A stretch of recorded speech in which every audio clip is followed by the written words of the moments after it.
새누리당이 오늘 여교사 성폭행 사건 관련해서 이 신안군으로 간 모양이에요.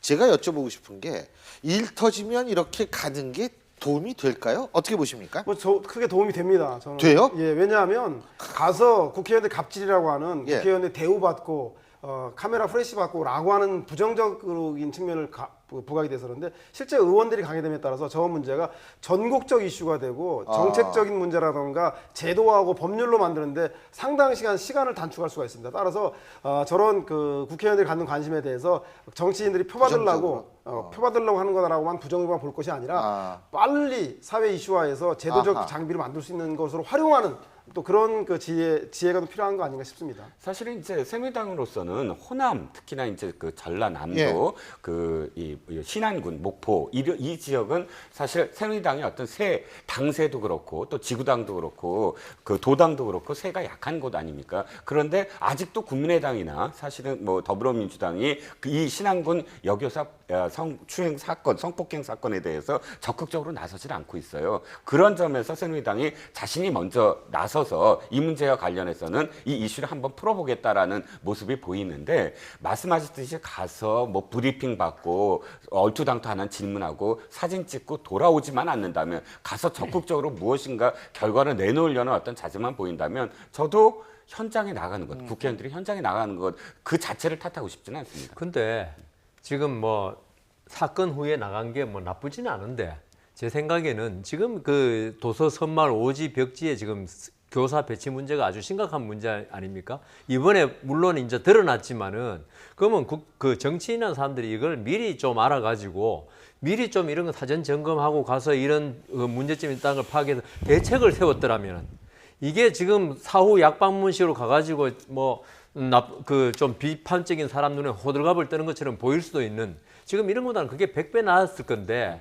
그 정치인들이 그러니까 지금 아까 말씀하신 대로 가긴 가야 되는데 이렇게 시기를 늦추니까 이게 항상 그 저기 뭐 호들갑 뜬다. 그다음 그 국회의원들 뭐 이렇게 뭐 보여주러 간다. 지금 이런 말 듣거든요. 미리 갔으면 이 사건이 나기 전에 어땠을까요? 변호사님 미리 가기가 힘들죠, 사실. 여 변호사님 말씀 맞다나 정치의 역할이 미리 사전에 예비하고 대비했으면 좋았는데 근데 하도 구멍이 많으니까. 네. 그럼에도 불구하고 한 가지 다행스러운 건 국민들이 국회 원구성 의장을 누가 하느냐, 상임위원장을 누가 하느냐, 그리고 개헌을 하냐 이것보다는 관심 없어요. 나의 생명, 안전, 예. 재산 문제에 대해서 정치인들이 관심 갖고 의제를 올리는 것 자체에 대해서 나무랄 일은 아니라고 봅니다. 하나만 말씀드리면 변호사님 말씀에 전적으로 공감하면서도 우리나라가 지금 해야 될 일은 소 잃고 외양간 고친다라고 비판할 게 아니라 소 잃고 외양간을 제대로 고쳐서 다시는 소를 안 잃게 만드는 것이 더 중요하지 않을까요? 지금 생각에는 소 잃고 외양간은 어쩔 수 없이 고칠 수밖에 없는 저는 상황입니다. 그런 의미에서 사실 지금 선생님들 처우 이거 당연히 개선이 돼야죠. 하지만 바로 이 섬에는 역시 간호사분들, 보건 인력, 여성 보건 인력도 있다는 거예요. 그러면 우리가 지금 야 이게 선생님들만 이거 안전은 이거 안 되거든요. 그쪽에서 일하시는 공무원분들, 여성분들 이런 분들에 대한 사실 대책도 아울러 강구를 지금 해야 되는 거죠. 이런 일이 터졌으니까. 전 그쪽에서도 좀 신경을 좀 많이 써야 되지 않을까 이런 생각이 듭니다. 근데 한 가지만 더. 지금 김모 씨라는 김모 씨라는 사람. 이 사람이 그 9년 전에 성폭행한 DNA 나왔고 이번에 DNA 나왔는데 아직도 부인하고 있다 그러죠. 지금 이러면은 형량이 더 올라가는 거 아니에요? 예, 뭐 형량이 훨씬 더 뭐 가중처벌 받는 그 형량에 있어서 더 처벌을 더 받을 수가 있죠. 예. 왜 그러냐면 개선의 정이 없다. 개전의 죄송합니다. 예, 그러니까 개전의 정 죄송합니다. 이 명확한 그 과학 수사에 또 모든 정황이 확실한 증거가 있음에도 불구하고 계속 부인으로 일관을 하는 이런 상태는 그 우리 유상원 변호사님 계시지만 훨씬 형량에 규정된 형량보다 더 양형에 있어서 더 높은 처벌을 받을 가능성이 높죠. 지금 법원에요.